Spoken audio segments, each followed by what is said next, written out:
Hi friends, ఎలా ఉన్నారు అందరూ? మేమైతే బాగున్నాము. ఈరోజైతే మీకు మటన్ తలకాయ, మేక తలకాయ కర్రీ ఏ విధంగా చేస్తారో చూపిస్తాను చూడండి. స్టవ్ ఆన్ చేసి స్టవ్ మీద కుక్కర్ పెట్టి గిన్నె వేడయ్యాక దాంట్లో ఆయిల్ పోసి లవంగాలు, దాల్చిన చెక్క వేసామండి. ఉల్లిపాయలు వేసుకున్నాను. దాని తర్వాత పసుపు వేసి మంచిగా కలుపుతున్నాను. చూడండి, ఈ విధంగా ఉల్లిపాయలు ఎర్రగా వేగే వరకు కలుపుకోవాలి. ఈ వీడియో అయితే పూర్తిగా చూడండి. ఇప్పుడు కొంచెం అల్లం ఎల్లిగడ్డ పేస్ట్ వేసుకున్నాము. దీన్ని మంచిగా కలపాలి. వీడియో అయితే పూర్తిగా చూడండి. మీకు ఈ కర్రీ ఏ విధంగా చేయాలో, మేక తలకాయ కర్రీ ఏ విధంగా చేస్తారో చూపిస్తాను. కొత్తిమీర వేసి కలిపామండి. మళ్ళీ కొంచెము ఇప్పుడు తలకాయ కర్రీ మటన్ వేసుకోవాలి. వేసి మంచిగా కలపాలి. ఇది ఎర్రగా వేగే వరకు, మంచి కలర్ వచ్చే వరకు ఫ్రై చేయాలి. నూనెలో మంచిగా వేగాలి. వేగేంత వరకు కలపాలి. ఇది మేక తలకాయ గుడ్డు, కన్నుగుడ్డు అండి. అది తింటే ఒంటికి చాలా మంచిది, తినాలి. ఇది మంచిగా కలుపుతూ ఉండాలి.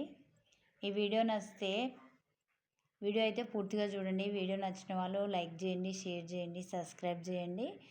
తలకాయ కర్రీ ఏ విధంగా చేస్తారో చూపిస్తున్నా చూడండి. కర్రీ ఏ విధంగా చేయడం వచ్చిందా అని మీరు కామెంట్లో పెట్టండి. చూడండి, ఇట్లనే మంచిగా ఫ్రై అయ్యేంత వరకు కలుపుతూ ఉండాలి. మంచిగా ఫ్రై అయినాక దాంట్లో కారం వేసి, మీకు తగినంత, మీ రుచికి తగినంత కారం పొడి వేసుకోవచ్చు. ఇంతే వేయాలని ఏం లేదండి. ఎవరికి నచ్చినంత వాళ్ళు రుచికి సరిపడా కారం వేసుకోవచ్చు. మంచిగా ఫ్రై అయ్యే వరకు కలిపి దాని తర్వాత కొన్ని వాటర్ పోసి ఈ కారం పొడి వేసినాక మళ్ళీ కలిపి మంచిగా కలిసేటట్టు అంతా కలిపినాక దాని తర్వాత కొంచెం చింతపండు రసం కూడా వేసుకొని కొన్ని వాటర్ పోసి మూత పెట్టాలి. మంచిగా విజిల్ వచ్చిన తర్వాత 2-3 విజిల్ తర్వాత ఉడుకుతుంది. ఉడికినాక గరం మసాలా వేసుకొని మళ్ళీ కొత్తిమీర వేసుకోవాలండి.